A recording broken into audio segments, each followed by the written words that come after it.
Hello, hello, hello, hello. Good afternoon. Can you guys hear me before I start? I seem to have problems being heard. So let me know if you can hear me before I even get started. Juros, can you hear me, Juros? I'm trying to work with this mic here. I can see it's not even saying, okay, you can hear me. Good. Is it coming through clearly? I know you can hear me now, but is it coming through clearly? Let me see if I can fix this. All right, loud and clear. Good afternoon, everyone. Good afternoon. Good afternoon. It is the day after the game. Bless up, Fabian. It's the day after the game. A lot of people are happy, but I've heard some rumblings of some people who are not happy. I'm not sure why. I am a little bit under the weather. For some reason, I think I caught one cold in the last 5 years since COVID. I don't know if I have a cold or something, but something is not right. So, since I've been here for the last couple of days, it was good for most of the time. But anyway, regardless, we're going to do this. Big up E-Group Republic, Drew Ross, Richard Green Course. Give me 1 second, people. My room is hot as hell. I didn't want to turn the AC on because if I turn it on, it's going to make a lot of noise and it's going to be very distracting. So I'm not sure how to run this. Maybe, and if I open my patio door, it's going to be too much noise coming in because this mic has no filter. So I'm darn if I do and darn if I don't. Hey, Cataract, you want fraud, Cataract. You're fraud. McCall you not call me back. In Cataract, McCall you, you not call me back, my youth. Because me call you. 2 days ago, me call you. You not reach me back. Me sound bad. What do you mean me sound bad? Me not understand you. No, me have something, man. Me have something. And if I call me up. Some people say my voice sounds sexy, but if you want to say it sound bad, then I good thing that, okay, yeah, man. You know, a man say me sound good. Well, your studio voice in dubs. But if you're opening, your voice dubs, me not understand. People, give me a second, people. Hot in here. Try to turn on the AC. If it's too loud, people don't tell me. Give me 1 second, people. Because it's really hot inside. Hot.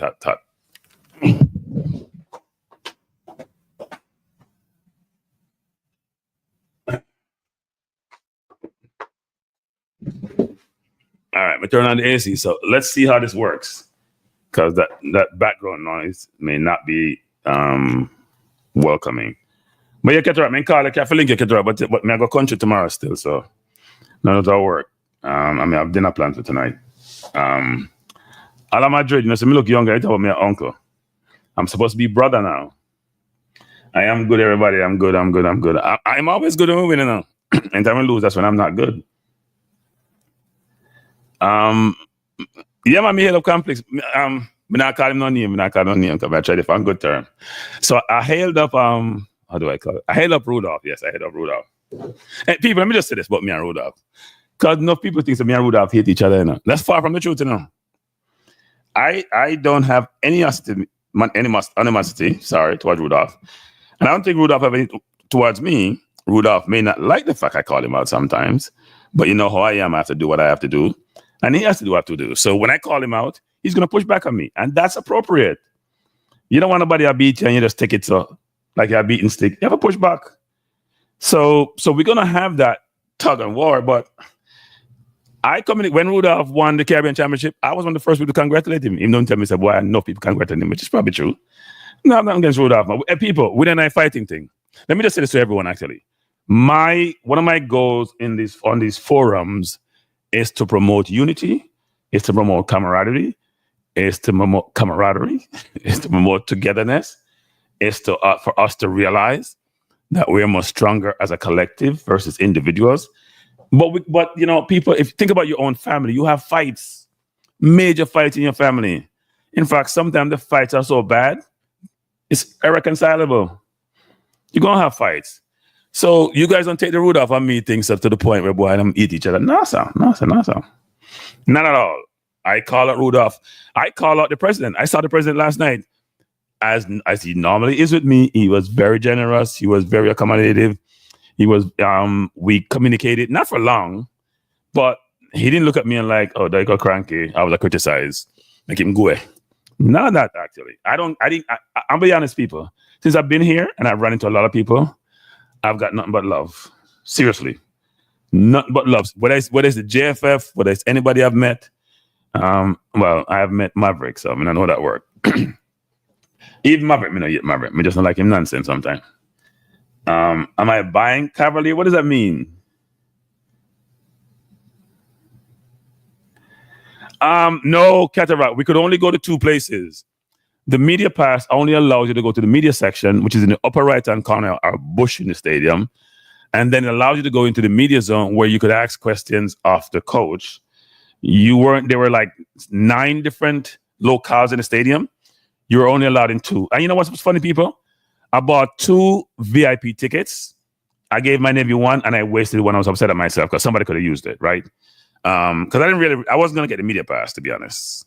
I decided that, I'm done with that. But I was convinced to go get the media pass, so I got it. In fact, no, Simon texted me about the media pass. I said, I'm going to pick it up. It may be useful. And when I was at the stadium, I was going to go to the press conference either, because, I said I was going to boycott. And I did boycott the first one. But I was with, by the way, let me say this. I was with Eddie Gooner and CC, who were great. CC actually was exceptional. CC took me around, even though I'm coming half of the people to come my game. Tell him, man, 4:30, man, I reached about 5 to 5. But CC and we hung out last night, went to dinner at my hotel with about 3 or 4 people from the US who are here, all in different locations. So it's been a Jamaica thing, Jamaica vibes thing. We don't have no complaint, we don't have no fight, we don't have no animosity, as our love thing I deal with. And when you win, it make it all easier. And if we lost, it still would have been good vibes. So I hung out with CC and Eddie Gooner, and then they went to the press conference. So I had to go to the press conference. And while I was there, they said, you have to ask a question. And I was like, I'm not asking no question. And they're like, what are you talking about? You have to ask a question. So you see me ask a question. If I plan to have none, someone else say, why? See, Cranky got pure nonsense in my talk. Am I try to get subscribers? Am I try to trick me? No. But sometimes it's succumb to pressure. So maybe that's what transpired. Let me see what someone said. Because I know someone will beat me before me going to the game and what transpired in the game. Tuffy says, rumor has it that your trip wasn't really to watch the match, but to buy 50%. I can't afford Cavaliers. Hey, people, you see, after the Messi thing, Cavaliers price gone up now. So if Cavaliers price was 50,000 US, that the price they gone up, man, sir. And then win again, and then can't win champion. No, sir, gone up. He might get some better players, though. So okay, we can't keep the ball. That's what I'm have to say. And I'm telling the same thing. Cranky should actually was meant by nominal fee for Richard King. If he gave away Richard King for basic prices, did he sell on clause? Boy, I mean, I don't know if I'm asking that question there, but let's see if we meet up. If he and I meet up, let's see how the conversation goes. I'm sure he's gonna have stuff to beat me about, and show me I have stuff to say. I'm sure we're gonna agree to disagree if we do get to meet. Because as I said, I'm leaving Kingston tomorrow morning, so.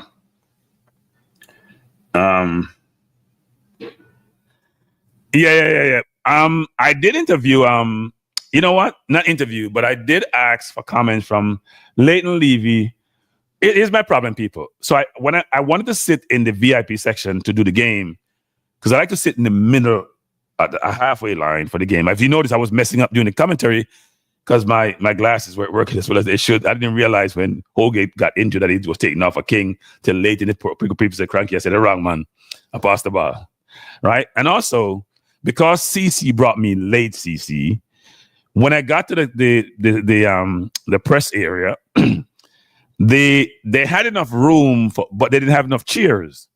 So then I had to sit in the stands like any non-media person.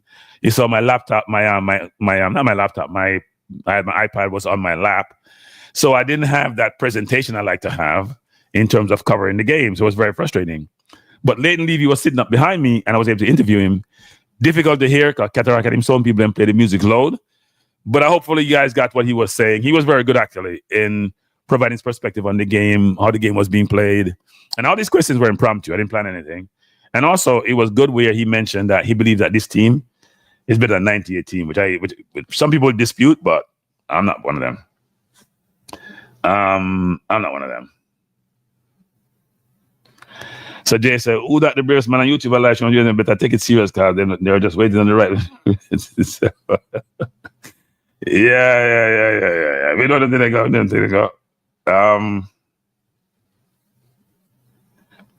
Ricardo. I don't. We'll see if I get the subscribe. I need 60 subscribers, people. No, I'm not changing my mind, Ricardo. No, Ricardo, I must admit, this is gonna sound really bad, people. It sounds really terrible saying this. I wasn't upset not getting to 3,000, because I feel a little bit confined just doing Reggae Boy stuff. And there's so much. I think my repertoire is more than Reggae Boys. Not to brag or anything. I think my repertoire is more than Reggae Boys, and I feel I'm constricting myself, and I don't have the time because I'm running around doing a lot of different things. And so I wasn't upset that I wasn't getting the subscribers, but as I get closer, I'm like, yeah, maybe I should try to get the 3,000 and then continue, because not a good thing. But I'm not really changing, actually. I got 3-4 more days. We'll see if I get to 60. If not, then it is what it is. I give up myself and move on. Cataract's question. Cavalier passed to sell King of the Rangers a couple years ago, but passed only to be selling. Yeah, I think what happens, Cataract, is sometimes you miss opportunities, right? And you can't recover them. It's very more difficult. The world has changed, Cataract, in the last 2 years now. Everybody and their mother now is being pursued, is being assessed. And as I said yesterday in a meeting I had with some friends of mine, there are some teams that are only using data to assess players. They're not even looking at players. They're only using data. So you have to be sophisticated and have the data and the information, and also playing in a league which is competitive, to sometimes get your players out there. So it's going to be tougher. It ain't going to be no easier, given the world are trying to go to the same place. Everybody want to go to England to make the most money. Nowadays, they want to go to Saudi Arabia. Some of them, especially the ones later in their career who have pedigree. But it can be a little bit challenging to sell players. Look, all he has to do is go there, play well. He'll move in a year or two. Because St. Mary's probably want to sell him on for a bigger fee. And Rudolph is smart enough to know that he has to have a big sell-on fee if it's nominal fee. It's about the kid now. At 24 or whatever his age is, it's not even about Rudolph or Cavalier. They should have a good sell-on clause, but it's about the kid getting the exposure and getting out there. And he's gotten the exposure. So we'll see what happens.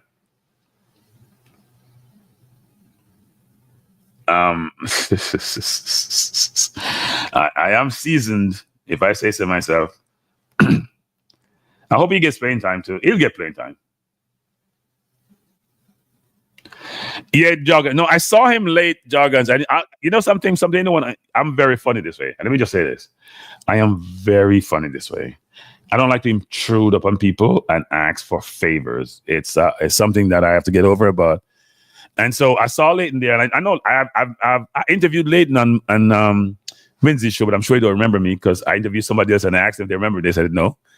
Probably my look is also different.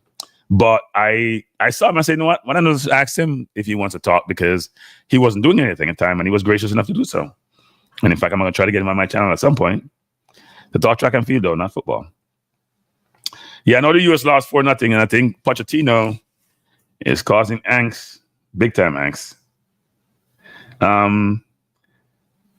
What? Somebody said something about Bailey here. Let me see if I can find that. Sorry about that, people.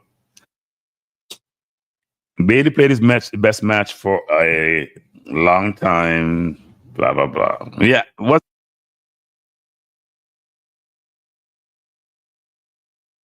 I hear a lot about Bailey. I hear Maverick come talking about how great Bailey was and all that. For Bailey, it's a low bar. I must admit, it's a low bar. He had an assist. He's played this one of his better game for Jamaica. But to be honest, people, if you were to compare all the players who played yesterday and the 11 players, where would you rank Bailey in that list? That's a question for you. So think about it. Lowe, Latti, Holgate, Hayden, Gray, Brown, Cephas, Russell. Where would you rank Bailey if you're to rank him of the 11 players? Forget about Sofa's score, which is up there.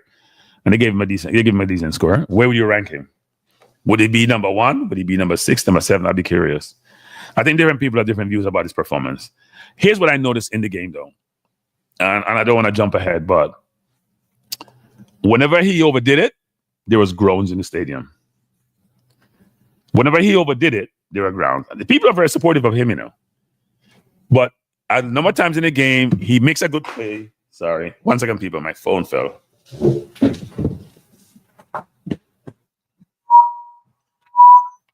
Somebody calling me. I'm not sure who's calling me. I'm not even start talking yet. You're on speaker. Who am I speaking to on my podcast? Who is this? This is the legendary Cataract song. Oh Lord, it's Cataract. How you doing, Cataract? What's up, man? Emotionally wrecked and physically wrecked. I run around so much that like. What do you mean? What do you mean? Elaborate. I jump around the sound and vibes up the crowd. I do want to ask you though, to start. What was your impression of the pre-game show by Cataract? Your honest impression of it? I have lots of communication, but I certainly would love to hear from my nemesis and then. So let me not be a hypocrite, right? It was fine. I didn't spend a lot of time focusing on pre-game show because I came late and I was scrambling. So instead of me thinking about what was happening about me, I was just focused on myself, trying to get things done. But the whole show wasn't bad, right? The music that was played, it was loud, but it wasn't bad. It was loud for people like me who are trying to do media. Everyone has been enjoying it. You got to understand the contradiction, right? I'm there trying to set up and get my voice heard and get my voice out, and the music is just killing me. So even the music is great, I struggle. But it was good. It was, and I heard you, and I heard Cataract, and I thought you were the warm-up sound. So what were you playing when? Wait. What were you playing when regular people are listening to music? Me not understand. No, because I have been critical of the music before, and the soca and the Afro beats, and that we play in the stadium like we wanna, you know what I mean? So I just trying to get some good feedback from the people who are there. If this is the kind of vibe that you want, I mean, even the players were saying it. You know, some of the man them come here and think, but. First of all, I thought it was an excellent performance by the Jamaica Reggae Boy. Yep. I didn't think they could top Nigeria game in such a quick time, but they certainly outdid themselves, man. I have to say I can't talk about the first 20 minutes or so. It's not until the penalty that I got to go into the stand or whatever, because that's around the song, because we have to play a song when they score a goal and stuff. So I didn't have the full 100 perspective of the game. So I'm not going to be a hypocrite until I can give an analytical way as if I was sitting at half line and watching the match. But it's a damn good thing. The Unity Cup and this qualifying, it is really a good look. You know, I heard the coach say it, but so players who for a long time have been ramping with the thing, let me just put it nicely, decided to show up, including Mason. I'm sorry, he is one of them who has turned his life around, like giving his life to Christ, you know, giving his life to the Reggae Boys. And I hope it's not a bad injury. I hope he's able to recover for the Gold Cup. But I think this is what happens, Cranky, what we have been talking about. When you pick the best 23, you know, you get these kind of results. Is that your? We have picked the best 23, but we have picked a good 23, right? No, but meaning the best available 23. No, we haven't picked the best available 23. We have picked a good 23. The availability is 60 plus people who have them papers. Not all 60 have the papers actually, but. What I'm saying is Cataract. When you say the best of it, we got to be very careful because every person as a citizen is eligible for selection, right? And then we select 23 from that number. There are a few players who didn't get selected who probably should have been selected. That's a fact, right? But we're not going to harp on that because we're here about positivity today. We're not going to slide into. I think of the roof, you know, of the gate. I can only think of Mother Sills. Okay. Who would have been a controversial omission. Right. That's the only person I can really think about. Okay. I personally think that I believe they just should have brought the 23-man squad at least. The players who were there in the Unity Cup. So I think Brandon Cobble always will be hard on by. But that was it. But what I'm making is that the best 23 is subjective. Let's be honest, right? It's subjective. No, best available. Right, best available 23 is also subjective. It's also subjective. They never have no opening warm-up artists, man. They never have, Yeah. You know, and we have had squads with someone where you taste this talent, you show, like you come. No, this was a team. I love the team spirit. I love the team spirit. I had called for Junior Fleming to get a look in, but I take back that call. I think we're gonna have a lot of angst. We're gonna have a lot of angst as a country, as a people, when it comes to the football team. It's not gonna get any better in terms of being selected. It's gonna get more difficult. The coach seemed to be emphasizing this about competition for places. We're not even there yet, Cataract. You know this. Competition for places is going to only get harder. It's not going to get better for some people. And some people who have been great servants are going to get left out. You remember when Freddie and Paul Hall got left out late in the process in '98? It's going to be similar things for some people. I have to agree with you. Can't say no. But competition of places is a good thing. It's an excellent thing, but then you hope the coach make the right decisions. Right? It's one thing that comes to places, but who the coach pick is also important. Right? But then in that case, it's on the coach. Yes. And he was happy as a lark yesterday. You know, when the coach come to go press conference and then trepidation yesterday. He was as happy. He was what he wanted. He want to answer. You hear Bam says he didn't answer the question. Can the coach not answer question? He really doesn't answer questions actually, and he struggles to answer questions for some reason. I don't even think he's trying sometimes to be coy. I just think he struggles to answer questions. But he should be happy. His team played well. His team played well. His tactics worked, and his substitutions. I really couldn't tell some of them because I too didn't see me. So come on. You know something? I messed up on that. So I think I gotta change my glasses. I see King. I'm like, that looked like King on the field, but Hogan's the one playing center half. I didn't see when he come on. I saw it late. People in the chat told me. But that's a good thing because it means that you can make a substitution and there's no discernible dip right performance of the team. Yeah. Hey, people. We can't. Once again, get the right. People don't go answer, man. 176 or 172 and 67 likes. Come, people, man. And get the right on the phone. Should give Captain Rock a like by himself. See the man play some old people music yesterday. I'm just kidding. I played some good music yesterday at the stadium. So listen, let me say this to you. I'm a believer that it's the reggae boys, not the dancehall boys. Okay. And I believe we must stay true to the reggae music that this country. So I start from Bob, Dennis Brown, Gregory Isaac, and pay respects to the greats. Stone Love and Boom Boom, they can come and play the cartel and say, I believe that you must hold the meds and hold the vibes. It's the reggae boys. And I think what has been happening is it gone away. Man, I play soul, man, I play Afro beats and these things. And I've been critical of it, so I couldn't be a hypocrite and come and do something else. So which players stood out for you yesterday? Let's go back to the football. Which players stood out for you yesterday? As I said, I'm just going to be fair. Andre Blake, I think he made because he had so little to do. Right. When called upon, he was sharp. There was that hard long range shot that I think was down to his left that he dived and saved. Wait, get that. By the way, a man said deliver. Wait, let me see what it is. Eagle Republic said deliver. So I guess some people like the sound. No, thank you. I've been critical of the sound. So when the big bad cataract machine string up, it seems like a baby sound. You understand? Yeah. But it's funny. People were texting me saying, the sound so good. Turn up the sound. And like the sound, because the stadium, is a very bad acoustic venue. There's a lot of echoing. And I hope when we upgrade the stadium, we will look at the acoustics so that we can hold concerts there and stuff like the soundproof, the sound absorption on the walls and stuff like that you have in modern stadium. Right. And the ability to fly the sound from high rather than try to play it on the ground and bounce off the wall. But respect Eagle Republic. But so standout players,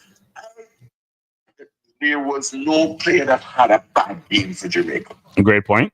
I totally agree with that. Right? If I was ranking, which I love to do, I think everybody started at least a 6.5.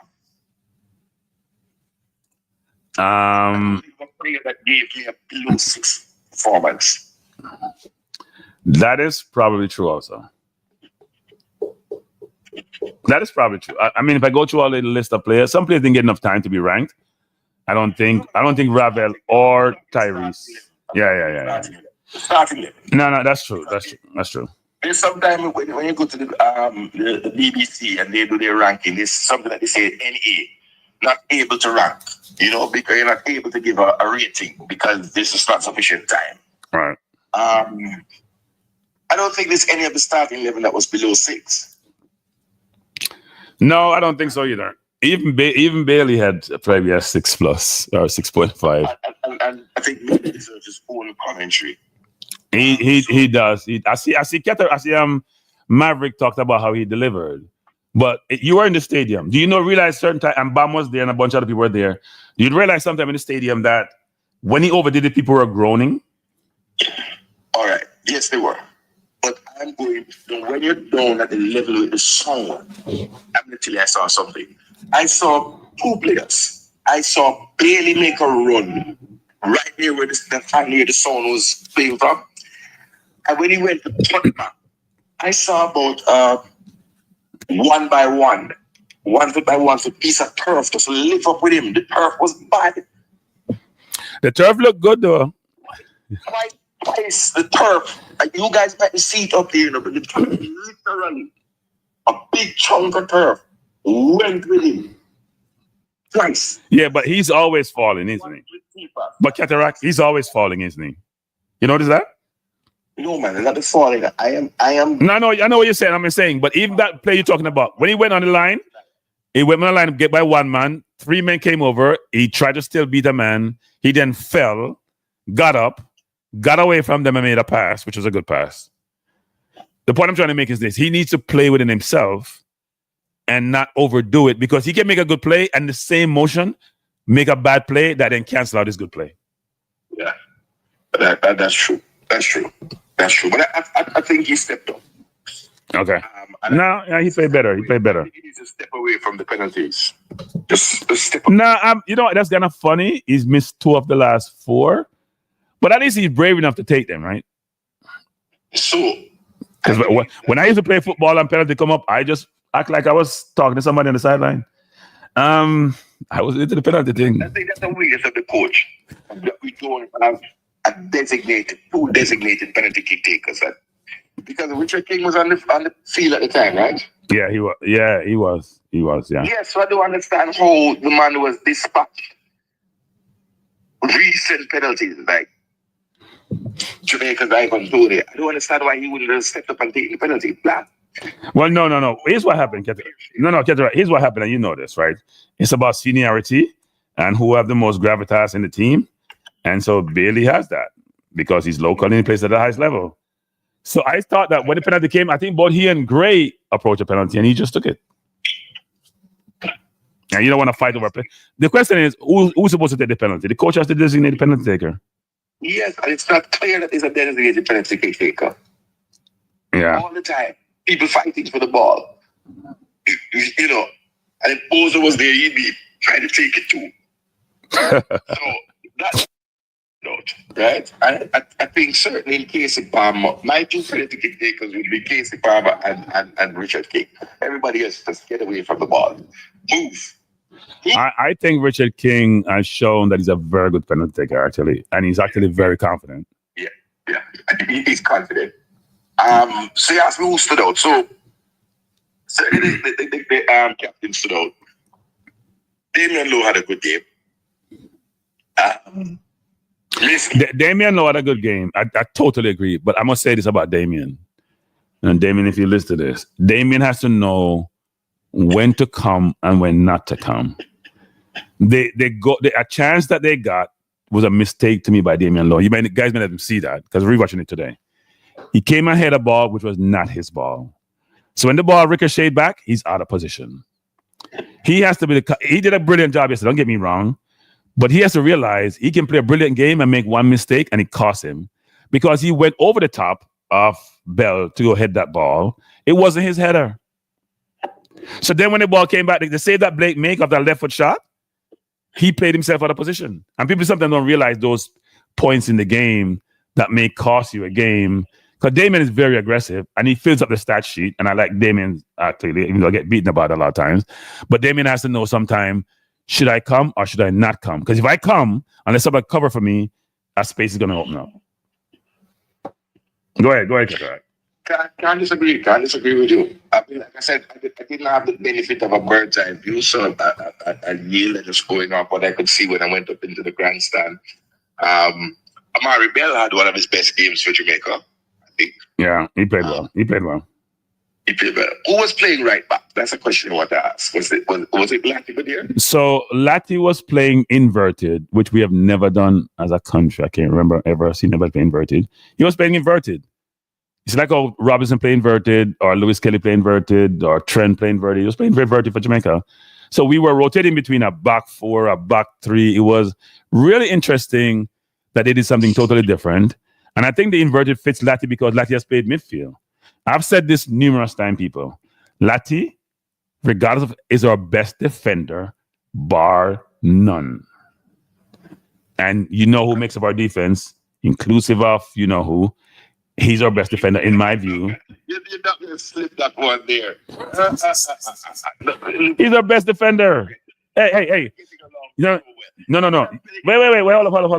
up. You know when I realized this? Wait. You know when I realized this? When we played the US and he played left back in the Nations League game that we gave up that last minute goal, and I watched him play, and I was like, why is he not in the defense on a regular basis? Because first of all, he plays an aggressive defender. He's not passive defending. He plays like how Mendes played for PSG. He's pressuring you. He ain't giving you no time to turn and to do what you want to do and be nice. No, he's extremely aggressive without being overly aggressive. And when he gets the ball, because he's played midfield, he can actually use the ball. Go back and watch the game and you see what I'm talking about. He's playing inverted on the right. I'm gonna watch the game from start to finish. And maybe because I wasn't drinking rum last night. So it's funny how games look different when you're not under the rum. But so he lined up as the official right back, right? Yes, he did. I would say that Dexter is going to enjoy a long stretch on the bench. I'm going to say that Dexter, I don't. Right. No, let me tell you why. No. Bench. No. You describe it differently from me. Okay. Right? Yeah. Dexter has, in the last few games, has taken up the Albus Powell ushering role, the welcome to Jamaica role, us ushering people into our final third. Hi, welcome to Jamrock. Have a cross, if you don't mind. Or would you mind to go to the, pull back. That's what he's doing. I don't think Dexter and Ming gonna be in the next team in September. Pardon me? I don't think either Dexter or Ming will be in the next team in September.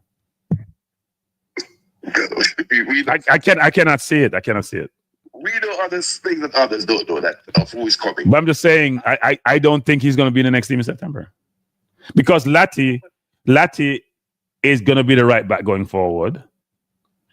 Maybe, and but he's a very, very good defender. So what I would say to you, the point I was going to make is that Joel Atmosphere is almost versatile defender. Yes. He can play anywhere across the back line. Can't do that. No, he can't. Right? So I like him the most versatile, but Pinnock is the best defender for me. I totally disagree, but we agree to disagree. Richard King is probably the more improved defender because his performances in these last 4 games or 5 games are totally different from the ones when he just joined the squad. No. I don't agree. I think what happens is when you get playing time, it builds your confidence, your game materializes, and it shows up. If I don't get playing time, here's what normally happens. If I get a little bit of playing time, I'm trying so hard to prove that I should belong, I can't play well. If I'm on the field, I'll give you an example. Bailey could mess up 100 times, he still get game time. So at some point, he has to come good. But if you're Richard King and you're on the sideline and you're like, when I get on the field, I got to be perfect, it kills your game because you can't take risk. You can't do certain things. Now he's getting much more playing time. We're seeing more of his game. He's a good player. Is he a great defender? I don't know because he hasn't been tested yet. he's not a great defender. He's going to need to prove himself. But he's at a point in development, right? So we also have to look at where he is and how old he is. Into the midfield, Isaac Hayden for me had a stunning game. Isaac Hayden needs cover. We can't rely upon a 30-something-year-old to play all these games. Isaac's not 30-something. Isaac is about 30 now. What are you talking about? No. Isaac is like 28. Okay, let me look it up. I thought Isaac was 30. Isaac left Arsenal about 10 years ago. Okay, let me look it up. I thought Isaac was about 30 now. We do need to bring cover for him. Isaac Hayden is 30 years old. Please don't dispute me, Cataract. Cataract, please don't dispute me. Please don't dispute me in public domain going forward. He's 30 years old. Anyway, keep going. Okay. We'll be 31 at the World Cup then, I guess. So, look. I thought he had an excellent game. No, he did. No, look. He played years for Newcastle people in the Premier League. Like, seriously. Don't we realize that if you're going to play years for a team in the Premier League, I don't care if you're the bottom of the Premier League or they're struggling for relegation, you have to be a decent player. He had a bad ACL injury. He's not back. He's a decent player. Huh? Especially because they were struggling. They didn't have these big name. Yeah, exactly. Yeah. Yeah, but I'm just saying, I mean, people are disrespecting Isaac because he probably was working himself back into shape when he first came because ACL injuries derails careers. But now he's back and he's playing more regular football and he's feeling more comfortable playing in this region and it's showing. He wasn't bad when he first came, He just wasn't as present as he should be. So let me tell you what I think. I honestly believe he thought that he wouldn't be accepted. So you see last night how he sending people to go and pick up players, right? Just he was very vocal. And I'm saying this. He's the player I've been looking for since Anthony Grant. And I told you, even when Grant came, this is the player who I was looking for. Well, we should give Devon credit, actually. Right? The coach brought up a lot. We should give Devon credit because Devon has been pursuing Aiden for 4 years. Huh? What? So again, Cataract? You asked Devon. You asked Devon about the journey of Isaac Hayden. I'll leave it at that. Because we don't do things for club. No, I'm not saying you were involved. I'm saying I know Devon communicated with Hayden even when he was injured continuously. Yes, we both did. But I'm just saying to you, I give Devon credit because when it got rough and people on YouTube were doing things for likes and clout, we and Devon, as I said, remain steadfast that Isaac Hayden must join this team. It's a case study in how you recruit a player, especially one who is skeptical. You know why Isaac Hayden is there today? Because of Devon's many calls or many texts to him. What's it? How are you doing, Marlon? How are the knees? How was rehab today? Everything all right? Oh, geez, you break down again? Hold the faith. My favorite saying, "Oh, God bless, no man curse." Yeah.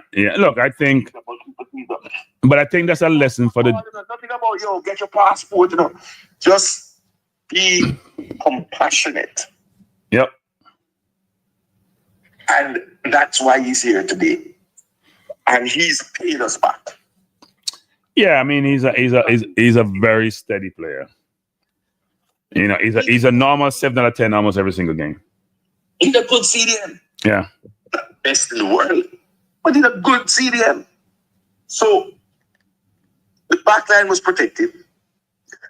And the difference I'd say with him and Anthony Grant is Anthony Grant had I guess he does have John Russell. But when he first came in before Russell was there, he was doing that dirty work by himself. Yeah. Now he's got Russell.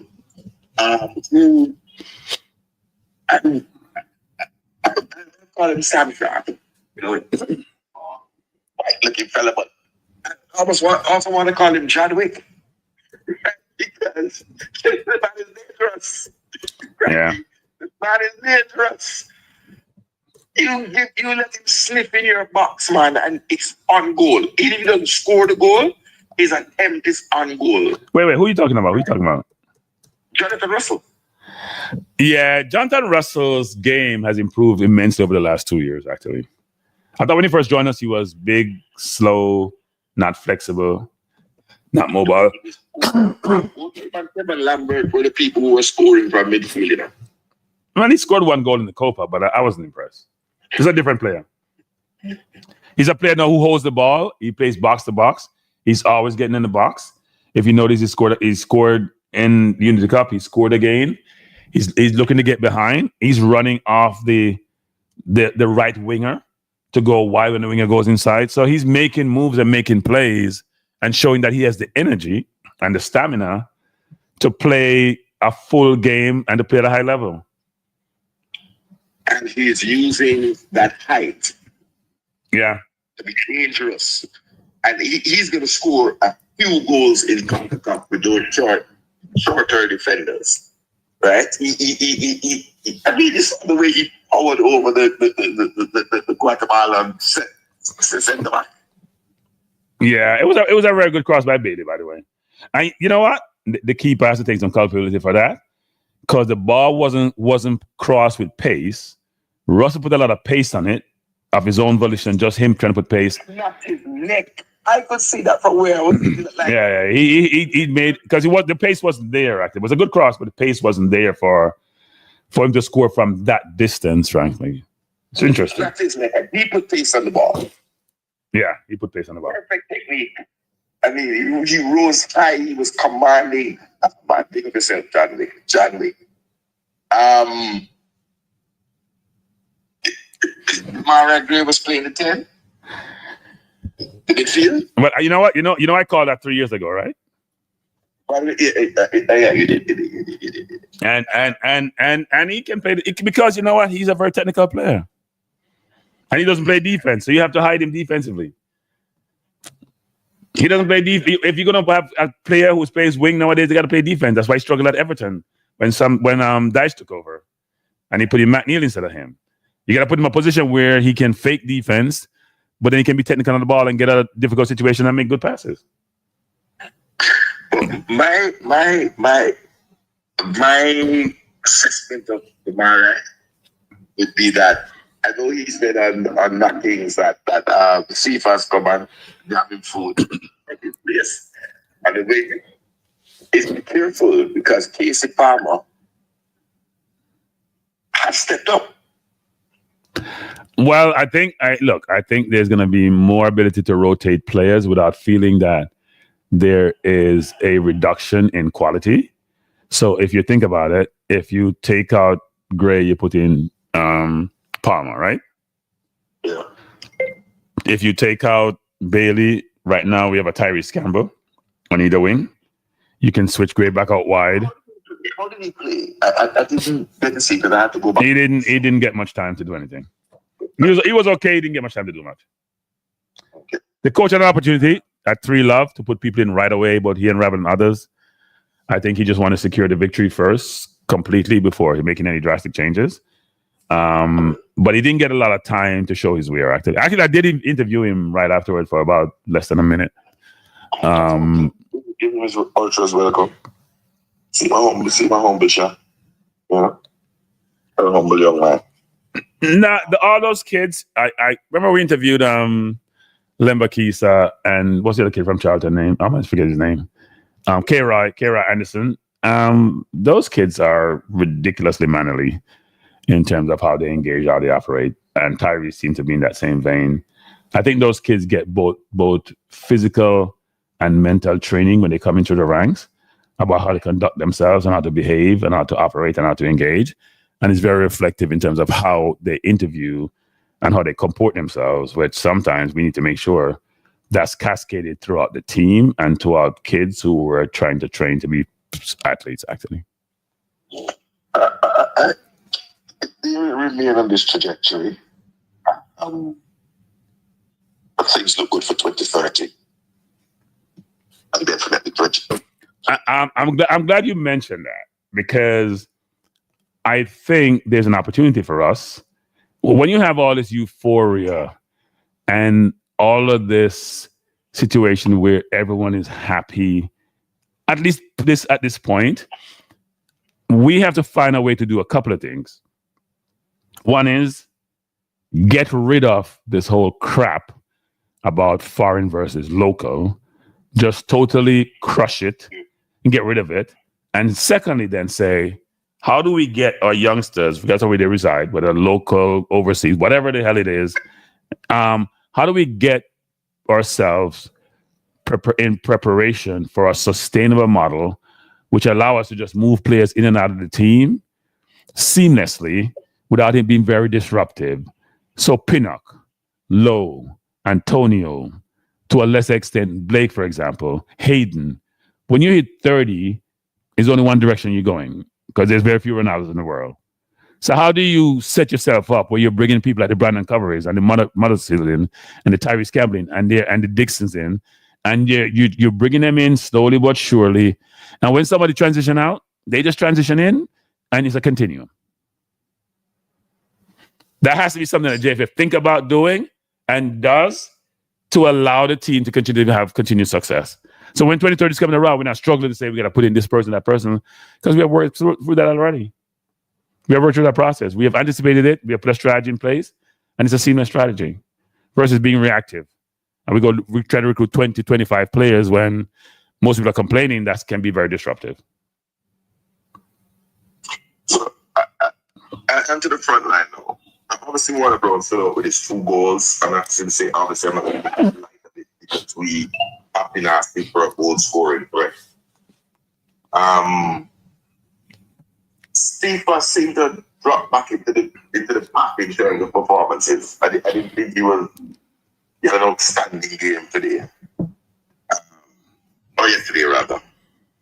There weren't that many CFAS moments, highlight moments. And I think in some instances he was matched by Bailey. So it wasn't lopsided. So, yeah, I think, look, the coach loved, I know Chris Smith, I know Chris passionate about certain things and about who's good or who's not good, but I can tell you this, Chris, the coach loves CFAS. There are certain players the coach loves. CFAS is one of those players. It's very, very obvious.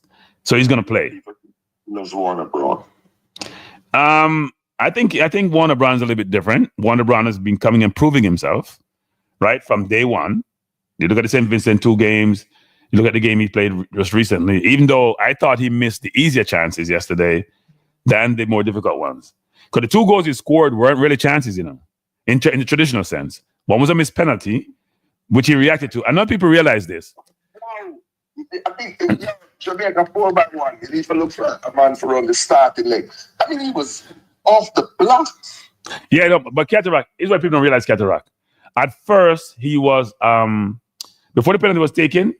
When you stepped over the line too early, and therefore he couldn't hit the penalty. He did that first, but the ref didn't call. So that they had to reset. So he was really anticipating a miss to go for it. I'm not sure people realize that, but where we sat, it was right at that location. He was really set up for any ricochet, anything that came back to score, and he was quicker than anybody else, as was shown when he scored actually. And the goal he scored on the other end of the field was just him. So before we go to the other goal, let's talk about the penalty, right? Now, how quick he was. Remember that Bailey would have had 18 yards, and that's half of 18. That's about 9 yards advantage on him, right? Yeah. He spoke past Bailey. Because Bailey was in a position, Bailey could have done the tapping. But he sped past Bailey and got to the ball before the person who took the penalty. Because he anticipated a ricochet. Wow. Warner Brown, Alec Garden production.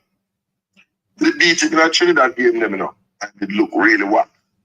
But like I said, one way to make Cataract shut up is to look for the ball. Yeah, and I think that's important, right? Is that we see some semblance. We have to be very careful, right? We have played about, I want to be very, very cautious and don't go overboard. You think about the last 8 games we have played or so. If you go back to Dominica, Dominican Republic, the USA, the 2 St. Vincent game, the 2 Unity Cup games, and if you were to and the BVI games, we probably only played about 3 of those games really, really well, you know. So we got to be very careful, even though we're in the last round, to be. We've been inconsistent. That's the word I would use. Extremely inconsistent, which is not good for a team which is trying to build momentum for the last round of the World Cup. And also, but the Gold Cup will help, because the Gold Cup will help with the cohesiveness of the team, and also help the coach figure out, you know what, who can he rely upon and who he may have to move on. Definitely. Well done. Well done. I mean, let me jump to something else. And by the way, Rafael is a kid. I say to him, you know, your church is here, Lord Rafael. He's like just a damn kid in a candy shop. Yeah. I believe that I look forward to see him come back again in September. I look forward to his role within the team, because I believe we need a player like that, like a kind of a maverick. No pun intended. Yeah, new nemesis. I don't think the coach is I don't see the coach as a total. The coach says one thing. I don't think he's a fan. He's not a Robert. No, he's not a fan. No matter what he tells you guys, he's not a fan. You know who's a fan. You can tell which players he's a fan of, actually. He's a FIFA's fan. He's a Demari Gray fan. Yep. He's a Warner Brown fan. Those 3 players he is. He's a Hayden fan. He's becoming a Russell fan. You can tell who the coach believes he can rely upon. I wouldn't even call it fan, actually. That's probably a disrespect to the coach. I think yeah. He's a fanboy. The coach is a FIFA's fanboy. Believe me. I think the coach believes that he needs. No, he believes he needs a differentiating quality in the team, and he believes that CFS brings that differentiating quality. And in some respects, he's right. I don't have no problem. He's right. Yeah. I have no problem, because I believe that CFS, the CFS, CFS, and those players have earned it. Dixon, they have matriculated from the JPL. I think it's counterintuitive to say that a man must stay at the JPL. Don't take a transfer. So I have a question for you, Ketarak. I have a question for you. Go ahead. How do we define a local player? Pardon me? How do we define a local player? I define a local player by a player born in Jamaica. Yeah, but I don't get the sense that's how the traditional media is defining a local player. No, that's not what they do, because they are not concerned with where you're born. They're concerned with where they can get money from. Yeah, but they're not getting the money, so why are they so overly focused on transfer money? Look, it's transfer. This is all about transfer. No, but I'm saying that the media, not anybody else who may own the player or who the player plays for, right? I mean, I get by up. I don't know. That's already wrong. And I'm not gonna say that. I mean, I don't want nobody to sue me, but and by the way, the thoughts and perspective that are articulated on this channel are those of Cataract and not Cranky Live. But go ahead, Cataract. If you don't want to, they can run in and try come so where you're okay, no man, it's factual. Look here, we have sufficient players who are playing at the high level or higher level than the JPL internationally. And I believe Richard King's transfer is going to tell you about where the JPL is in terms of league. And I think I said it before. I think it may have been on your show. And I told you when you were asking me about who do I think would get a transfer from the whole Unity Cup thing.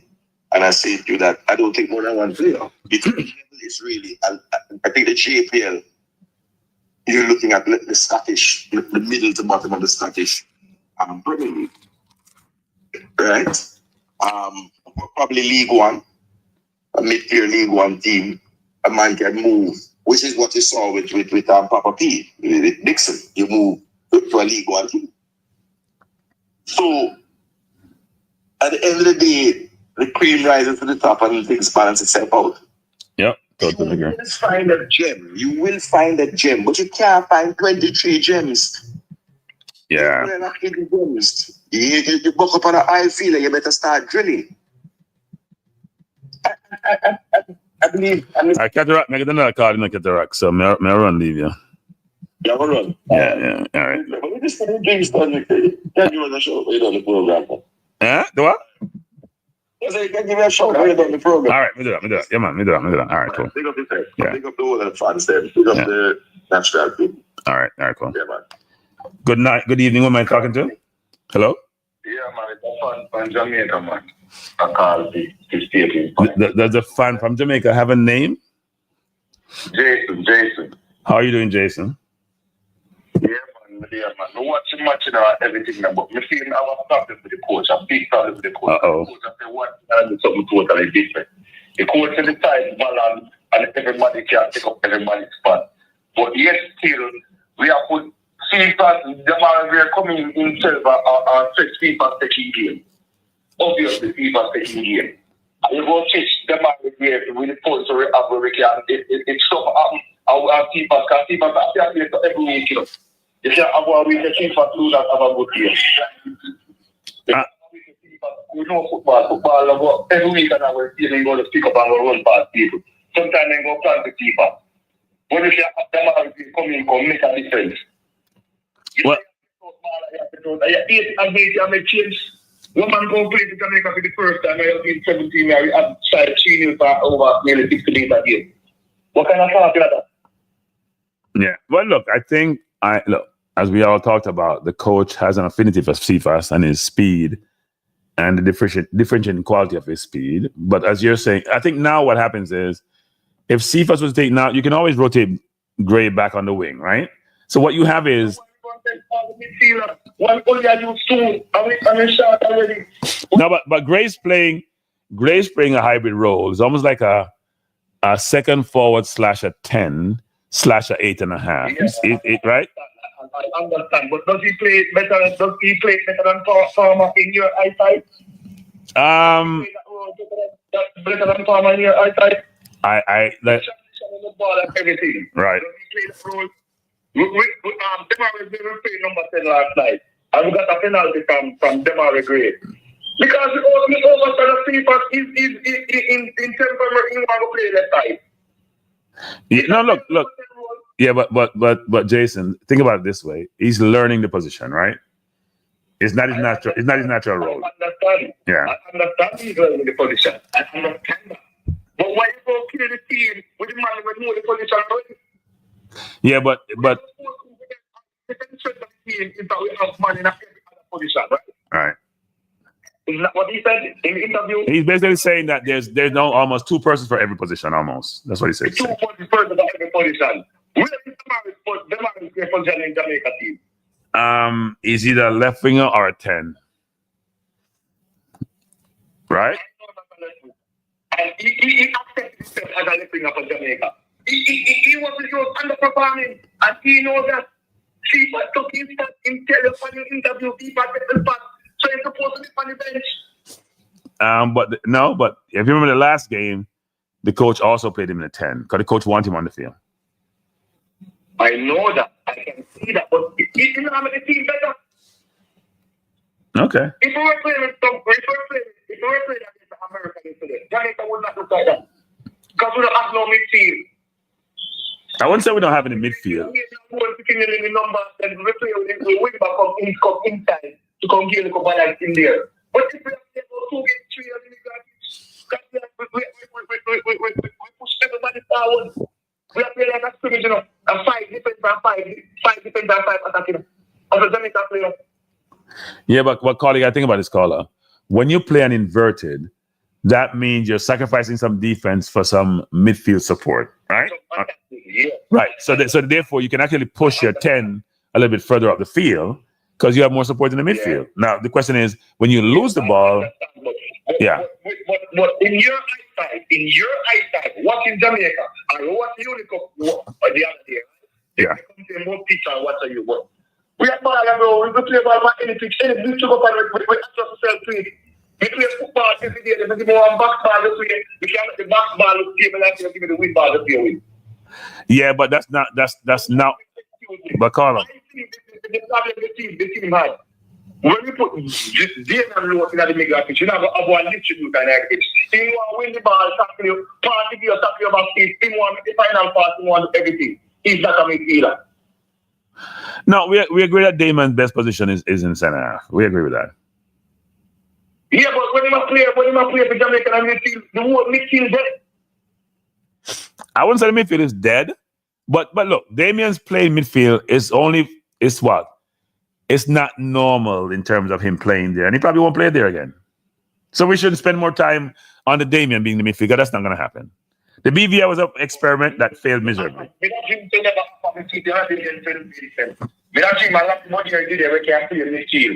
more confidence in the midfield than start. And I thought that the body was there to cover. It came because he never can second center mid. So I thought he had the center mid. If he gets last, and the body comes to the field, to be a center mid and right back. Yeah, he's a versatile player. I like Latin a lot, actually. He's a versatile player. Picture in Jamaica, if you put King in a center half position, King more content. Damien Lowe check his stuff much center half pass King more make from the center half. Yeah, but I don't think Damien gets. So Damien gets a lot of beaten, a lot of time for his aggressiveness, and sometimes other position. But we're not caller.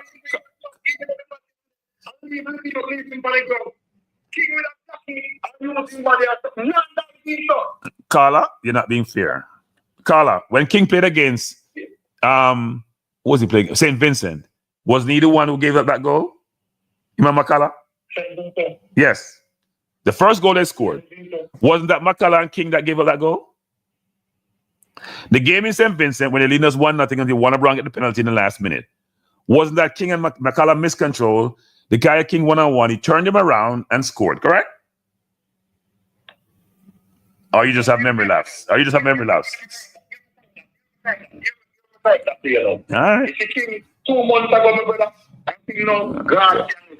Caller. We cannot do this. You can't have when somebody give you facts. You change the trajectory of the conversation. So King, who's been playing for the last 24 years, in 2 months, has gotten so much better. And we're saying that one player just out of line. No. But here was my point, though. The past 2 months, we have Premier League, Jamaica for the past couple of months. Our best defender we have. No, nobody's disputing, Carla. Nobody's disputing your perspective about how you view King, right? But I'm trying to give you a balance here to say you're beating Damien Lowe because he got beaten by the player outright when he played a fake inside and go wide. And Carla, listen, man, Carla, man. You can't do all the talking, Carla. Listen, man. You come on the program, you got the floor. I'm trying to explain something to you and just cut me off. My point is this. I agree that Damien should shut him down the line, push him down the line, right? He should have gotten beaten there. But every defender makes mistakes, Carla. Every defender makes mistakes. So you like King, you prefer King to Lowe. That's what you're saying, right? Yeah, that's what I'm saying. Okay. Okay. I prefer the coach. You the midfield and then we try to convert to a winger in our number 10. Yeah, but if you're not doing work, we run back. All right, Carla. Let me just say this, Carla. I've been saying this of late, Carla. I think coaches are too set in their ways about what position players play. Coaches have this view. You grew up playing in the 10 or out wide. That's where you are for the rest of your career. They have not been inventive enough to say, you know what? Maybe I should try Gray in the 10 or in the 8 or whatever. Yeah. So let's see if Gray can grow into the 10. And you're right. Maybe Palmer is a better 10 because Palmer's played it all his life. But I think what the coach believes is this. Gray is very, very technical. Gray can see a pass. Gray can shoot with either foot. He's closer to goal in the middle of the park. So he probably believes, you know what? I want my best players on the field. I got to sacrifice some defense, but I'm going to get more offense. But you may be right. At this point, Palmer may be a better 10. No, I'm not continuing. I'm not continuing. You apparently have been watching it for years. I'm 48 years old. I've been watching it for years. Here's my point of view. Right. Yes, when it's in three-man midfield, what's the base of the three-man in the midfield? What's the three-man in the midfield supposed to do? What's the work? It all depends on how you want to play your midfield. Are you playing a double pivot? What formation are you playing? Are you playing with a 6, a 8, and a 10? Are you playing 3 across? Wait now. We play Jamaica play 4. Is it 4? Or is it 4-3? 4-3-3? Jamaica set up in a 4-3-3. Jamaica not play 4-3-3. Jamaica set up in a 4-3-3. They don't play 4-3-3 because Gray doesn't play across, right? And now Russell is playing way ahead as a moment like an offensive 8. Yes. Do we have a ball carrier in the three midfielder? No. Well, no. Let me take that back. Gray can be a ball carrier. But he's not coming. The best part for me in the match, for me, football is my heart, right, Frankie? Yeah. Football or something where you can't get the joy of watching the football, the movement, the triangles, the rectangles, and everything on the field in the ball. When the football, I get the ball. The best part for me in the match is the last 83 minutes of the game, 82 minutes of the game. Yeah. When Mr. Casey Palmer on the field, he want to make me feel like that. We want to make me feel like we know we have to do midfield on the field. They control the pace of the ball here. But call it. Who are come on them approaching? Yeah, but call about 2 things about that before you go. 2 things. One is we dominated the game. So we didn't need that balance in the midfield yesterday that you're alluding to. And second, when you get put on the bench, I have never seen Palmer run that hard in any game since he's been playing, unlike yesterday. I don't think you guys noticed that. When he came on, his view was, I got to show the coach I belong out here and I'm going to give my... And plus, he's fresh. Yes. So the competition for places is going to improve the team, in my view. All right, Carla? And frankly, do you think the coach should make some change earlier yesterday in a football match where we qualify already? We haven't seen Campbell represent Jamaica. Yes. What Ian Bailey can give us. Ian Bailey didn't start well getting first game in the lateral part of the game. So what Ian Bailey can do, what everybody knows and do. Do you think that Kyle Campbell will get on the 30 minutes on the pitch? I think he could have got more time. I don't know if it's 30, he could have got more time. I agree. He should have got more time. But sometimes coaches get caught up in the game, and I'm always being Arteta about that. They get caught up in the game. They don't realize, and it was his last set of changes, actually. The 2 last changes with Ravel and were the last change in the game. And coaches sometimes don't want to make the last changes before a certain point because somebody get injured, you'll play with 10 men. That's also part of the problem. He had used all the windows that he had. It was the last window. So, but thanks, Carla. Thanks, appreciate the call, Carla. Yeah, man, big up yourself, Carla. Yeah, man, cool. All right, people. Where are we now? Because we don't have much more time now. People not stay long enough. And for Ketera, Ketera called me and just threw me off the entire evening. Right? Why? Phone hot, people. Phone hot. Press that way. I said, well, you know what? I had plans for the show, and the plans got thrown out the door. Go ahead, Pressa. The floor is yours. Well, the first question is, will it call in first if it's a call-in show? Come down here. It wasn't a call-in show. It wasn't a call-in show, but Cataract started it being a call-in show, so you know that go. But first thing first, you look like you took my advice a couple nights ago, so I expect that you're going to work at the next press conference, right? I did. Okay. No, I'm not going to. When is the next press conference? I don't even know. Yeah, so the boycott start after this one, right? No. The boycott started already because I didn't go to the one before this one. So here's why. No, I was, but here's why though. There's a reason. So CC was my chaperone, right? CC and Eddie Guna went to the press conference. I had no choice but to go to the press conference. And while I was in the press conference, all I got was, Cranky, you have to ask a question. I had no plans for no question. I didn't prepare for no question because normally I think about the question before I go. I'm gonna go try to just impromptu, I come with impromptu stuff, and so I felt I had an obligation then. If I'm being pressured to satisfy my audience, and I satisfy my audience, I asked the question. Hey, but listen, I don't get the disagreement of the previous caller, right? And I said to somebody yesterday that it's like Jamaica win, but it's not even like them win to some people. You know what I'm saying? I mean, in every performance, you can find great areas or faults within the performance to work on it, right? Yeah. What was your thoughts on the performance, just overall? Because I'm happy with the performance. I have no problem with the performance. Coming off the back of the BVI game, I think it was an excellent performance. Yep.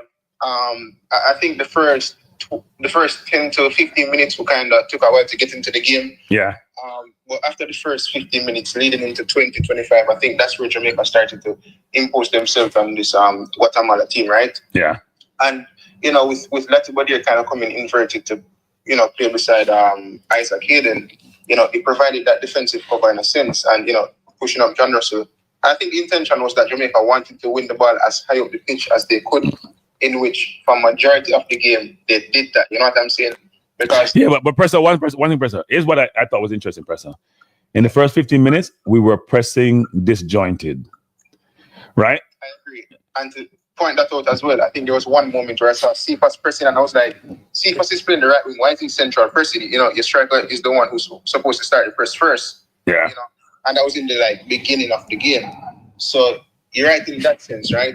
But I don't think you can count on your 10 fingers as to how many times Guatemala even got into our 18-yard box to an extent. I mean, you had a few occasions. They had one in the first, even the one where they had the link up in the first half, and they took a shot outside the foot, and Blake saved it. Yeah. Yeah, they don't think I saved it. Yeah, you had that occasion, and I'm sure you had one or two other occasions, right? But nothing clear-cut or nothing dangerous to the point where, other than the first one in the first couple of minutes, that was the most dangerous one for me, right? Yeah. But the coach always talks about the intensity, and I think other than the intensity in the game that was better than Vida, I think the most important thing for the players in this game was the intent to attack in certain areas. You know what I'm saying? So while having the intensity, they also added the intent as to where they didn't look clueless. They knew what they wanted to do in terms of going down the wings and putting quality crosses in the box for Warner Brown, right? So I think that was a good thing from players like Leon Bailey and Ronaldo Cephas and Warner Brown getting 2 goals. The second goal was a good goal as well. Was it the second or the first? Yeah, but Warner Brown scored the goals he didn't expect to score, and he missed the goals. You see, I want to challenge that point. Go ahead. A couple of the crosses that Bailey and Cephas would have put into the 18, right? I think it was just... No, I'm not talking about the crosses. Okay, which chances did he miss where we would say that? The ball that fell on the 6-yard line, he kicked over the bar with his left foot. Oh, God. Oh, okay. Right? That's the first one. The second one, when he won the ball from the defender and he had to keep a one-on-one. Not totally one-on-one, because I rewatched it. He should have scored that one. But I'm saying the two best chances he missed, and the goals you wouldn't expect him to score, because the Bailey miss he was just the most alert person on the field to score that. And the other one, he ran to the near post. That's not expected for him to score. That wasn't a real chance. Yeah, that's true. So he scored the non-chances and he missed the chances. Yeah, he should have scored the first one that he would have missed, right? Where he kind of fell back. Yeah, he was leaning back. He was leaning over the ball. Yeah. And in fact, he was on the 5-yard line, Presser. Yeah, I think in those moments as a football player, you just have to slow down in that moment. And at least should have put it on target, to be honest. So not I'm saying as well. Yeah. So he should have scored from that range. But overall, he did score 2 goals, right? But again, other than the intensity, as I said, the intent was right from minute 1 in a sense. And I think Qatar made a point where nobody really had a bad game in a sense. But one thing I want to touch on, I was watching an interview with Demarai Gray, right? And people talk about this number 10 position for Demarai Gray. And I said it after the BVI game. He created 2 to 3 opportunities from deep, right? Normally or typically, you don't want your number 10 to drop back that deep to get on the ball to create chances. You want them further up the pitch in attacking areas, right? And one thing he had mentioned in the interview with Knockins was that he said something about wanting more touches off the ball, right? And yeah. Let me stop you right there. I find that really interesting. First of all, I'm going to take credit. I called for Gray to be the 10 3 years ago. So some coach finally got the idea. Secondly, and it's a management program, so it's out there when I interview Damien though. Let me just say this though, people. People like Gray, who are technical, want to touch the ball a lot. Let me let you talk, Cressa. The problem that Gray had, when you're on the wing, you're depending solely on somebody getting you the ball versus you being able to go and get the ball. If you're playing 10, you can go in the 8th position, you can go in the 6th position, you can go in the whatever position you want to, because you have almost like a Roma, and he went deep to go get the ball, right? Like a Palmer would do. Palmer got frustrated in the last game we played in England. He went back against Trinidad to get the ball. So in essence, he has more freedom now, Presser. And with his technical ability, he will feel better about his game. And people like him, when he don't get in the game, he gets lost. Go ahead, Presser. Yeah. And but to that as well, even though you can freely roam, one thing that can affect that type of thing is that if you have a 6 or 8, right, who isn't getting the ball and progressing it on the ground, it can become frustrating for you in terms of you not receiving it. So even though you have the ability to roam and move freely, you don't want to just drop deep every time to receive the ball and then move it up the pitch. You know what I'm saying? That's true. In that position. And I think one of the main things in that BVI game that kind of didn't really show them right great in the attacking half, in a sense, was that whenever Damian got the ball, he wasn't going central with his passes. You know what I'm saying? He wasn't giving it to John Russell to then later after Demar Gray, or for them to go to the wing and then bring it back central so Gray could get the ball. He had to drop deep in the second half on a couple of occasions to finally get it, to make those passes through the line to get to Dixon and Romario Williams, right? Yeah. So when you look at a player like Isaac Hayden, what he did well in this game is that, she's in the back four, winning the ball back very quickly and smartly as well, not really making any fouls. He, would have played it off the understand, he would have given it to the likes of. But here's why you guys miss Presser. He's playing also part of the back three, right? Who's that? Hayden. You go look at the flow of the game. So sometimes what happens is when you put Lati playing in that double pivot with Hayden sometime, Low would go wide, right? King would go wide, Low would go wide. Hayden would drop between them to receive the ball, because he then becomes the connector between the two center halves and also moving the ball up the field.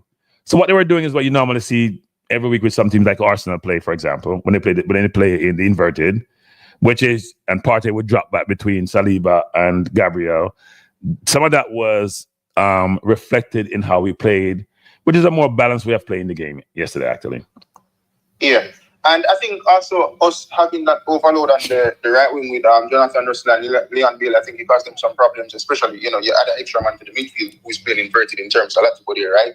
Yeah. So I think overall, there's no faults for me with the performance. I don't think there's anything. I mean, I'm not a coach, so I would expect that the coach can spot more fast than I would as a fan, right?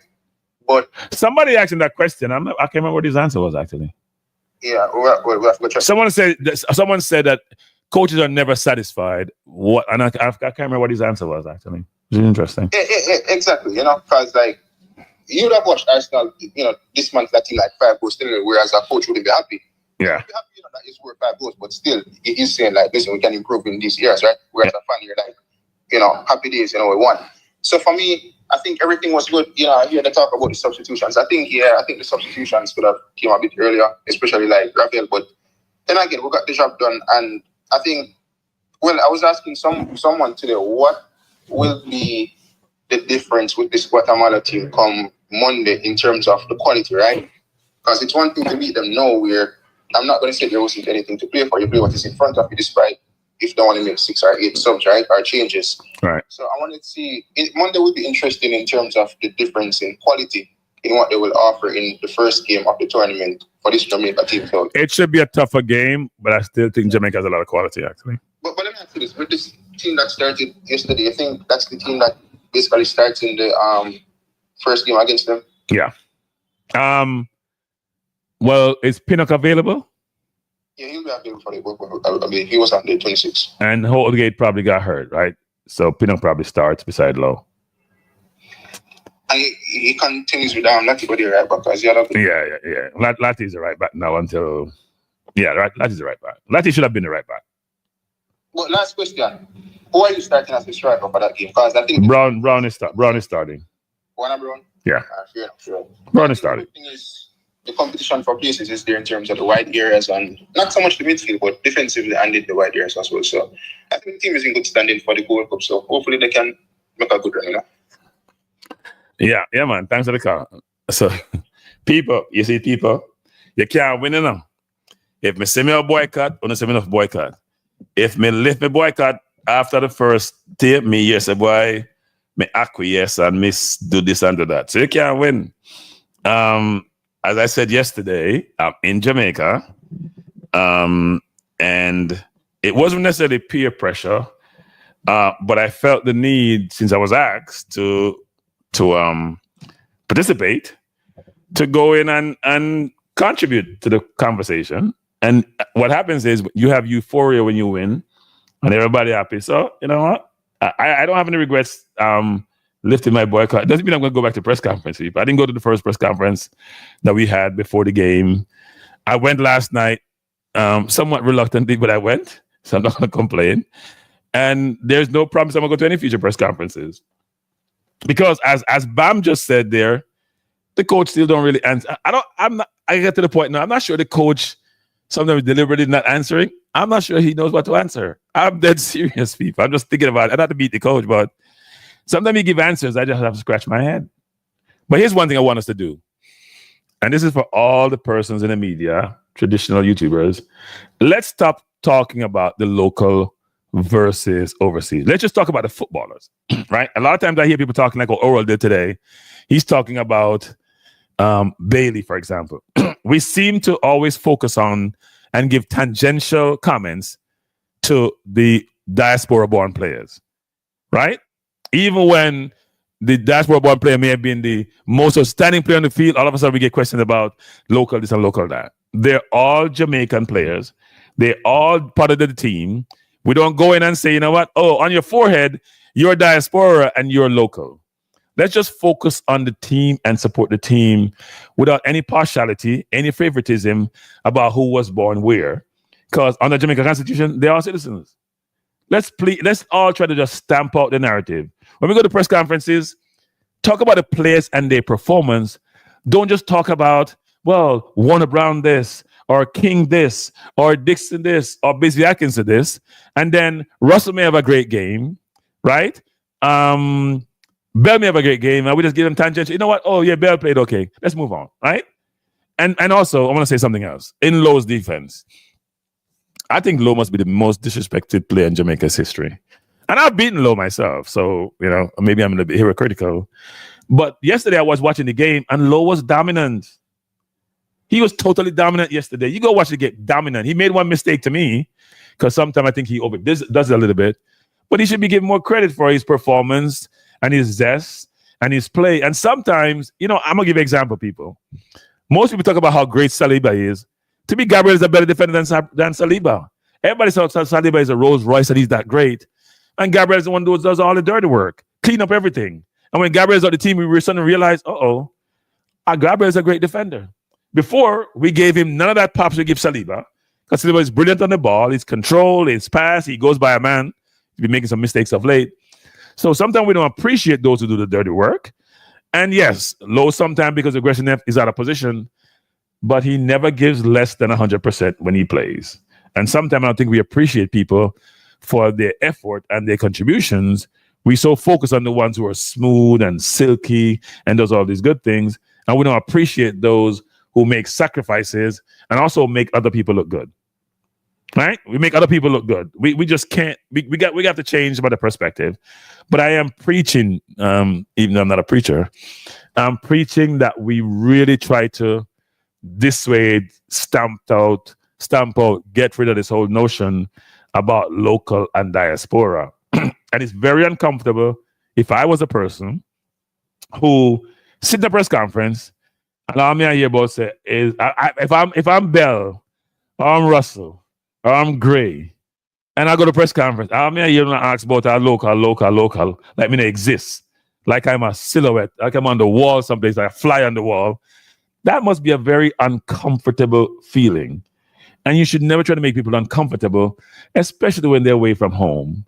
So I am besieging those of you who have media rights, who have access, and who are allowed to be in those forums and ask questions and provide perspective, that just be balanced in your approach.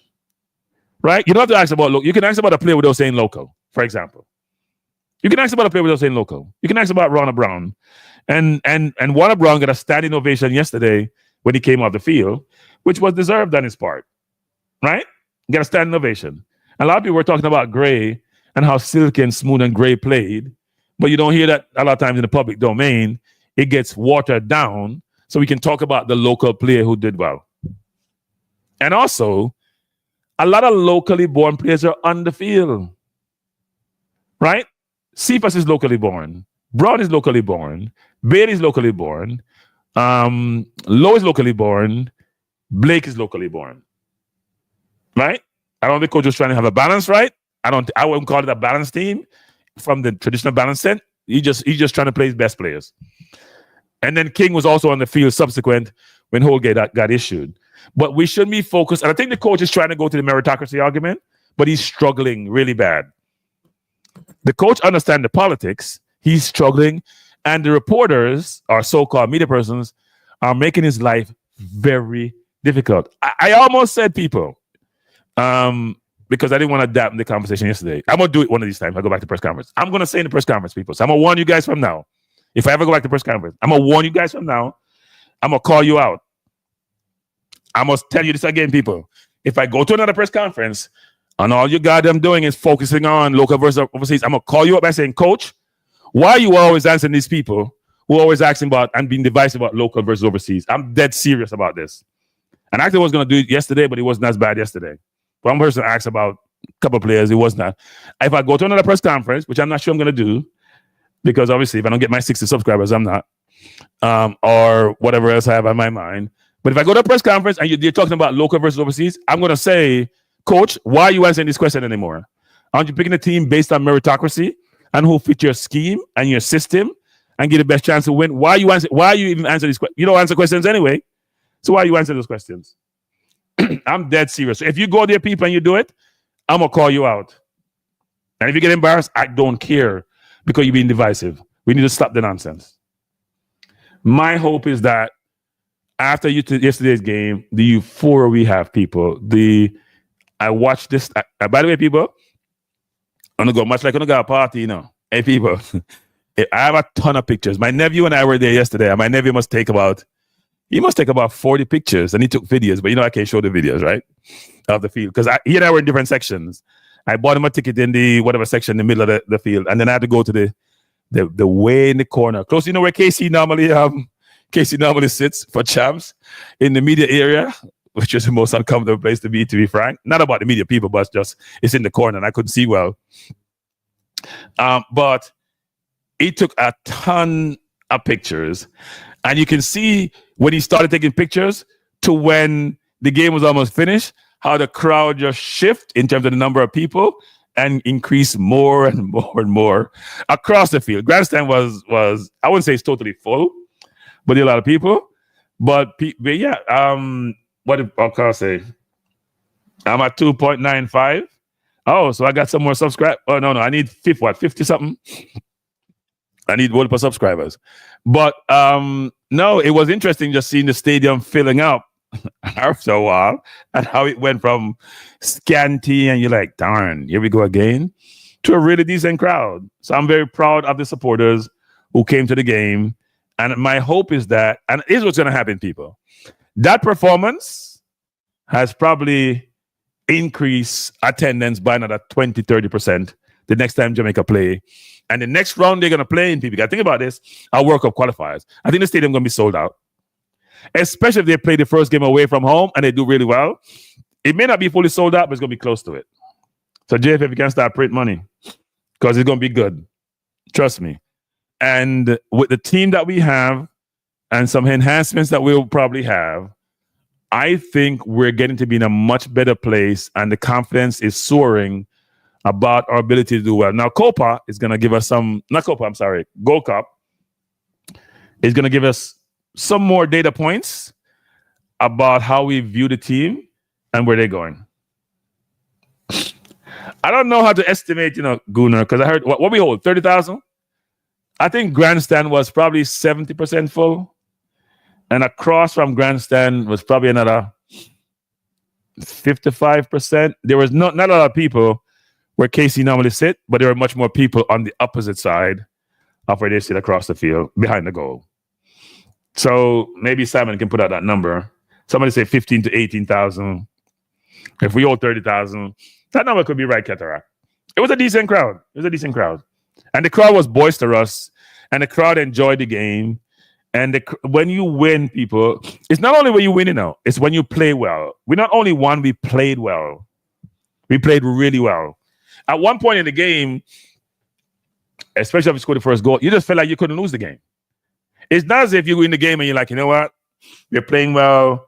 We scored, but they have a chance. You just felt like, you know what? 1 or 2 love is going to be enough. They can't score because they can't even get into the box. And here's what we did well in that game, which is very important. There are 2 things that became very noticeable to me.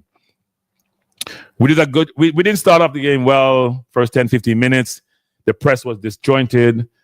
But as the game progressed, what we did is when the pass was being made, especially from deep, especially Hayden was very aggressive, is getting to his man and try to disrupt the play. And then secondly, especially in the second half, when they got the ball and made a pass, there was about 2 or 3 people who were there who gave them limited and no angles to make passes. So cut off all the sights in terms of the visibility got cut down pretty well with the opposition when they got the ball, especially somebody like Lati, who's very, very aggressive and very smart how he plays. And if you see Lati play, you're a little bit surprised that Lati was a more regular starter in the defense. We know he plays defense for his club team. You're a little bit surprised that he hasn't got more time playing defense. Because I told you, when he played against the U.S., when I go watch him in Dallas, I was extremely impressed. And I walk away saying he's our best defender. And I haven't changed my mind since. Because not only is he aggressive, he's also smart. And because he's been playing midfield for a while for us, his ability to play on the ball, I know people say, well, he captained in England under what? Was it under 21 or whatever it was? I didn't watch him then. He can play with the ball as a defender, so he doesn't feel out of place. And that's why the inverted may fit him. Bless up Langsley Blake. I'm soon closing the program, people, because I have something to do. I got to close on the next couple of minutes. First, I want to say this. Hey, Cataract, you ghost me. So may have you up. I'm just kidding, Cataract. Thanks for calling. I appreciate it. Langsley, I can't take a call today because we only have about 5 minutes left. When you call me, under 17, okay, thanks for in. When you call me, it's 20 minutes. I'm in a life no give your time. I am very appreciative of the support I've received, not only on this channel, but especially like us come to Jamaica people. It's been a good thing. It's been a good thing. People have been very supportive. People have been engaging. People have been very good to me. So I don't take that lightly, and I truly appreciate it. Another thing too is that I want us to, as we go forward and we go into the last run of the World Cup, we have to be the 12th man actually for the team. We can't be, tippy-toe in, put our foot in the water and pull it out. We have to be the 12th person. And the 12th person doesn't just sit in Jamaica and go game. They go to the game where the games are. Now, I don't like flying, I will admit. So I don't know if we go fly, whoever we play. If we go Trinidad, maybe. But I don't want to go Latin America. And so I struggle with flying, actually, as you guys, I've told you guys a lot. You know, I'm in Jamaica now, and I was in Atlanta last week. So two trips in a month's time is my limit. But I would come back to Jamaica to watch us in World Cup qualifiers. And I'm not sure I'm going to the Gold Cup games because it's a 6-hour flight from California. I told myself, I don't fly over 4 hours going forward. Jamaica, I'm a limit. I may go to England once in a while, but I'm not going to fly over 4 hours. But they're going to Texas to play Panama, which is good. So if I got to figure that one out, actually. We won't have any friendly before September, people. People, we got to understand. The football calendar is crazy. The football calendar is out of control. We have World Club nonsense, which they can't sell tickets for, come up in the U.S. They just finished a long season. Then they have World Cup qualifiers. Then they had Nations League. And they can go right back in the season in August. It's madness. All these players are breaking down like flies. That's why the coach need to rotate players and need to have competition places. You can't keep playing players 24/7. They're not robots. They're human beings. We can't keep doing that. It's not fair to the players to keep playing them. We love the football, but we also have to I'm going to say get a life and can't be watching football 24/7 because these players need a break. They need to go on vacation, to go some R&R, to go chill with their family and enjoy themselves and their family and come back refreshed for the next season. But I'm very encouraged by, I'm extremely encouraged by yesterday's performance. I'm telling you, I was just smiling ear to ear. I apologize for the streaming yesterday from the stadium. I thought it'd be cute to do so. And I didn't have my computer, but I was very disappointed that I didn't have a better setup to a more professional way of providing the watch along. Because as I said, there was no chair at the table for, and I didn't have the, like I see like, Military Guna was there. Those people are all set up now. Them camera, double camera, computer, everything professional, them set up. I felt like a man out of place, really out of place. So I had my phone in my hand, I had my iPad. Yeah, I felt really weird actually. But at the same time, I felt it was good to try to bring the game from the stadium because the stadium, the time in between the feed and the stadium, I think it's about a 45 seconds to a minute plus, which I noticed. So when a goal was scored and I was watching YouTube channel at the same time, the CONCACAF YouTube channel, the goal would be scored and you guys would be like a minute behind actually, which is interesting. That's what I don't realize why when you're watching the game sometimes and people in the stadium, you call in a goal and somebody's like, what are you talking about? But everybody was really, really nice. I can understand also why there's complaint about the media area. People, the media area is small and it's crammed. Let me say this again. Small is standing room only. So I understand why some people are complaining about the volume of individuals that are in that area, but it's no different from major tournaments where there's so many media personnel in those tournaments and those environments. It can be crowded. I do think they have to find a way though to make it a little bit more convenient for everyone in terms of how they set up to make it more digestible, I'm going to call it, when you're in the forum there and trying to engage a coach. Before the game says Cranky Live is Jamaica new tourism minister. Let me just say this before I go. So, Medayad, that's our patron now, because before the game wouldn't understand this. This is good language. People, Jamaica have enough carrying of people. I have been here for a while. I'm apologize. I haven't come here since COVID. Because I was locked up since COVID. Like me, that person. People, me never said Jamaica have so much car. Merated cars like and when I lived in Jamaica way back when, you live in Jamaica way back when people would nurse them car like them baby. Car would be 10 years old, 15 years old, and still a run good. If you have Zephyr and you have Lada, I did myself. Way back when, people, nobody not drive no old car, except maybe I look at a taxi. And car come like a bicycle at China nowadays in Jamaica. And I pay a Chris car. Here's my last point on cars in Jamaica, people. Because I'm gonna do an episode on that, We take enough film, we take enough pictures, we take enough videos. Let me say this, people. Jamaica, if you don't want to end up like Saudi Arabia and the Middle East, where them can't go to the door when they come, you need to move to solar and you need to move to alternative energy and you need to stop the gasoline vehicle. People, you walk quarter mile. Come like walking now.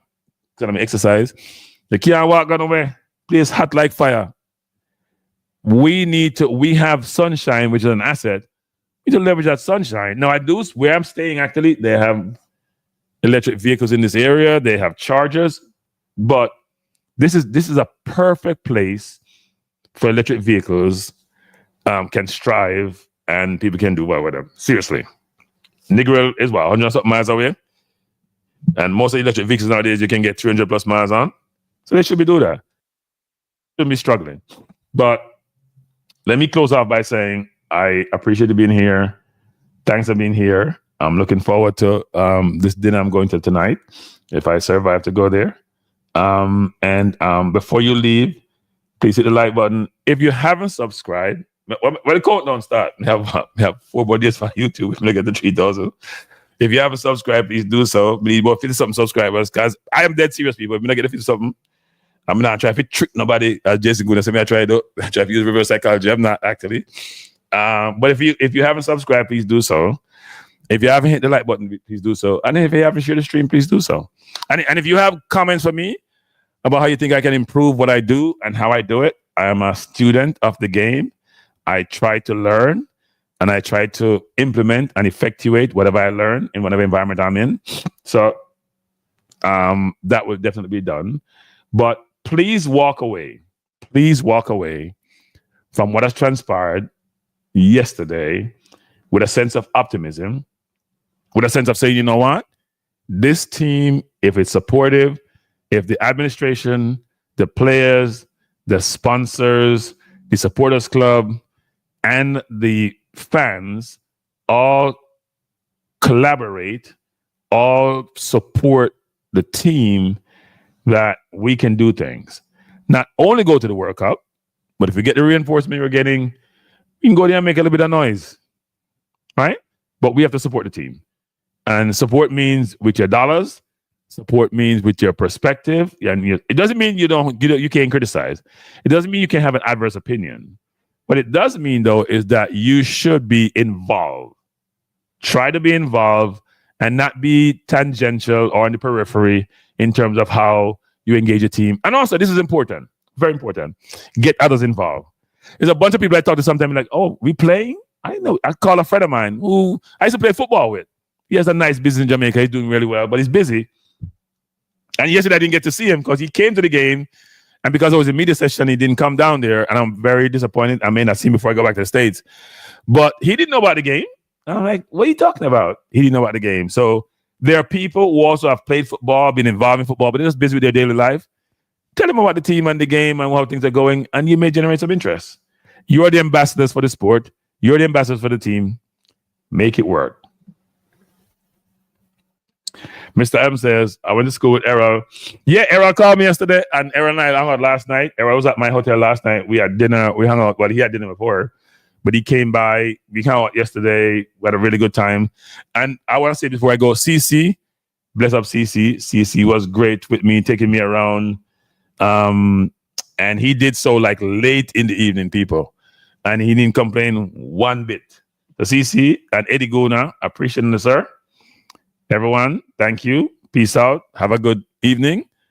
And I am going to try to do the same. Respect. Bless.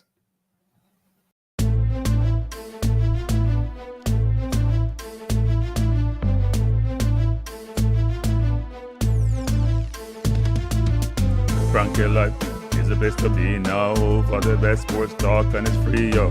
Frankie Life will be your guiding light by keeping you informed both day and night. Frankie Life, tell them. Frankie Life, heed them. Frankie Life, want them. Frankie Life. From the coast to the field, we'll never lose because Cranky has the hottest news. With expert analysis, we break it down. Our in-depth coverage is best in town. Cranky Life, tell them. Cranky Life, heed them. Cranky Life, want them. Cranky Life.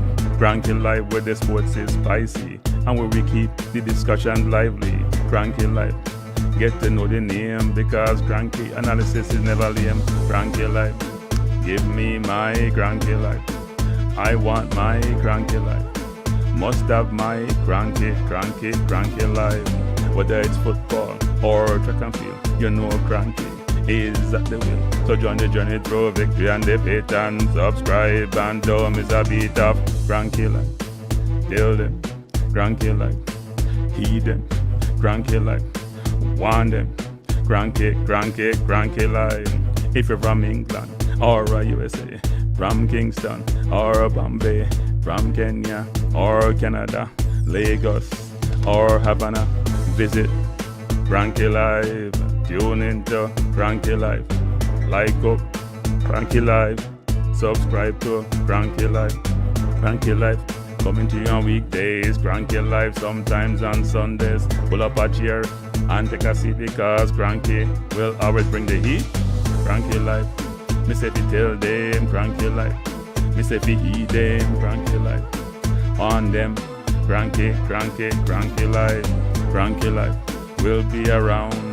Cranky Life is the best in town. Me say fi eat them, me say fi want them. Me say fi eat them, want them, eat them, want them. Cranky life. Cranky life. Eat them, want them, eat them, want them. Cranky life. Cranky life. Eat them, want them, eat them, want them, eat them, want them. Cranky life. Cranky life. Cranky. Eat them, want them, eat them, want them. Eat, want, eat them.